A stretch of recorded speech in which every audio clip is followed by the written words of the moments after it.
Everyone, welcome back to my channel Aparna Roy vlog. আমার কাছের এবং দূরের সকল বন্ধুরা, দেশে এবং দেশের বাইরে যে যেখান থেকে ভিডিওটি দেখছো, আশা করি সকলে ভালো আছো এবং সুস্থ আছো। আমরাও বেশ ভালো আছি।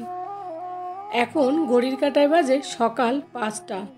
গতকাল রাতেই আগে থেকেই সিদ্ধান্ত নিয়েছি, ঘুম থেকে উঠে আগে আমি সকালবেলা রান্নাঘরে নিচেটা একটু পরিষ্কার করব স্কচব্রাইট দিয়ে। তো তার জন্য ঘুম থেকে উঠেই আগে রান্নাঘরে চলে এসেছি। বাসি কাপড় এখনও চেঞ্জও করিনি, তার আগেই চলে এলাম। তো ভাবলাম আগে এই নোংরা কাজটা বসে বসে যেহেতু করতে হবে, তো এইটা করে নিই, তারপরে কাপড় চোপড় চেঞ্জ করে রান্নাঘরে অন্য কাজ করব। তো স্কচব্রাইট দিয়ে একটু পরিষ্কার করে এই কারণে নিচ্ছি, এর পরের দিন তাহলে আর একটু পরিষ্কার করলে বেশ পরিষ্কার হবে। একদিনে তো সব কিছু পরিষ্কার সুন্দর করে হয় না, তো ডিপলিভাবে 2-3 দিন করলে বেশ ভালো হয়। আর একদিনে করলে সব কিছু অনেকটা কষ্ট হয়ে যাবে আমার। আর তোমাদের দাদা ভাই ওইদিকে ঘুমিয়ে আছে, আর বাবু সোনাও ঘুমিয়ে আছে। ওরা তো ঘুম থেকে উঠবে সেই 7:30টায়। তো ওদের ওঠার আগেই রান্নাঘরটাকে একেবারে পরিষ্কার করে নেব। তো ঘুম থেকে উঠে ওরাও দেখবে, বাপরে মাম্মা এত কাজ করেছে।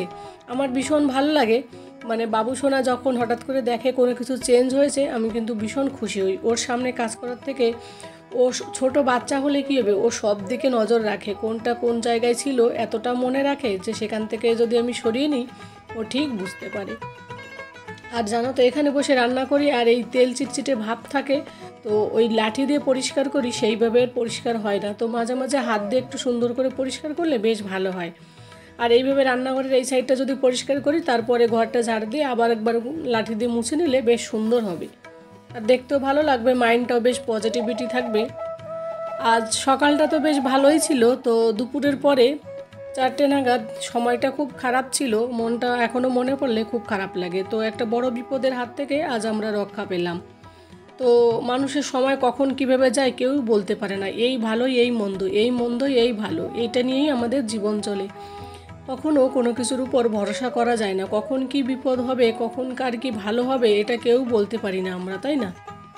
তারপরে কাজটা করার পরে ড্রেসটা চেঞ্জ করে নিলাম, বাসি কাপড়। তারপরে এই যে মেথি জলটা একটু ফুটিয়ে নিলাম, আর আমার নিজের জন্য একটু ছোলা আর একটুখানি গ্রিন মুগ ডাল একটুখানি মিক্সিতে গ্রাইন্ড করে রেখে দিলাম, যেহেতু আমি সকালবেলা ব্রেকফাস্টে ওই মুগ ডাল চিলা খাবো। ওই কারণে ওইটা আমি একটু পেস্ট করে রেখে দিলাম, পরবর্তীতে আমার বানাতে সময় লাগবে না। ছেলের জন্য রুটি করব। আর তোমাদের দাদাভাই বলছে ও ছাতু খেয়ে যাবে, ওর সকালবেলা বলছে আমার এখন আর রুটি খাওয়ার টাইম হয় না। একটু লেট করে উঠে, যেহেতু ছেলের যখন স্কুল থাকে না, তখন ও যেহেতু জলদি ওঠে, ওর একটু খাওয়ার টাইম থাকে। এবার ছেলের স্কুলটা নেই, ও ইচ্ছে করে লেট করে ওঠে আর এইভাবে না খেয়ে চলে যায়। তারপর অফিসে গিয়ে ওখান থেকে আরেকটু কিছু খেয়ে নেয়, এখান থেকে ছাতু খেয়ে যায়, ওখান থেকে যা বানায় পোয়া তারপর পরোটা যা কিছু বানায় একটু একটু করে খেয়ে নেয়। তাই বলে আর কি, জানি না কি করে, নিশ্চয়ই খায় ওখানটায়। ওখানেও ক্যান্টিনে রান্না হয়, অসুবিধা হয় না যদিও। আর আমি ছেলের জন্য রুটি করে নিলাম একটুখানি পরোটার মতন তেল দিয়ে, ঘি দিয়ে।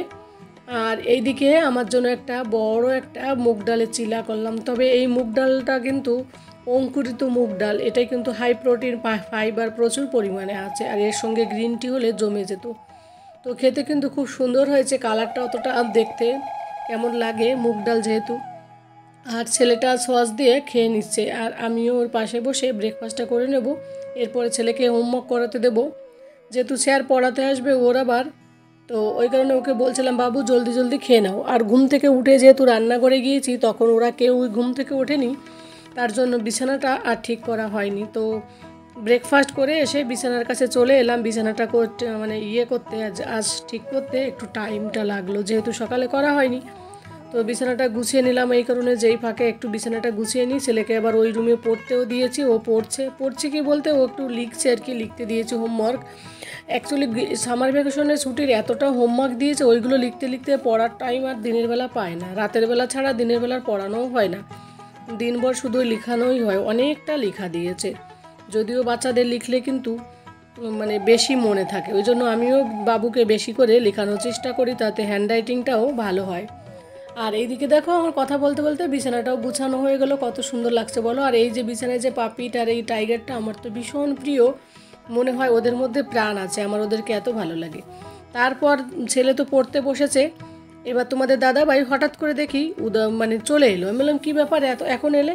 তো একটা কালো পলিথিন দিল, তো পলিথিনটা ঢেলে দেখলাম অনেকগুলো মাছ এনেছে। আমি তো ভীষণ খুশি।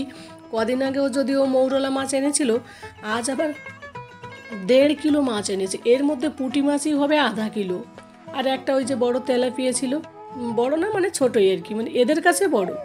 তো এতগুলো মাছ পেয়েছে, ভীষণ খুশি। যদিও আমার একটু পরিষ্কার করতে কষ্ট হবে, তবুও ছেলের জন্য আর হাজব্যান্ডের জন্য এইটুকু তো করতে হবে, তাই না? তো দেখো এতগুলো মাছ পরিষ্কার করা কিন্তু চারটিখানি ব্যাপার না, পুরো 1 ঘন্টারও লেগেছে এটা পরিষ্কার করতে। যেহেতু তো হাত দিয়ে তো কাটতে পারবো না, বটি দিয়ে, যেহেতু ছোট, তো ভালো করে হাত দিয়ে রগড়িয়ে পরিষ্কার করেছি প্রত্যেকটা।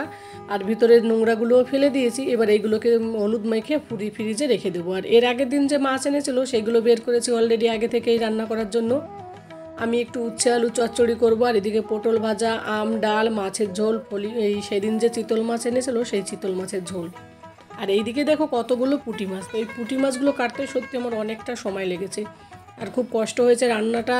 মানে পুঁটি মাছ কাটতে কাটতে এতটা সময় লেগে গেছে যে আমার পরবর্তী তোমাদের দাদা ভাই চলে এসেছে। তো মানে ও আসার পরে আধা ঘন্টার মধ্যে চট জলদি আমি এই মাছের ঝোলটা করেছি।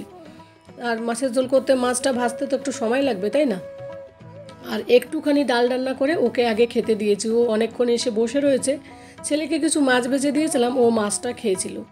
আর এই দেখো তোমাদের দাদা ভাইয়ের জন্য আম, ডাল আর এই যে মাছের ঝোল দিয়ে খেতে দিলাম। বাকি রান্নাটা আমি ওকে খাবার দিতে দিতে করে নেব।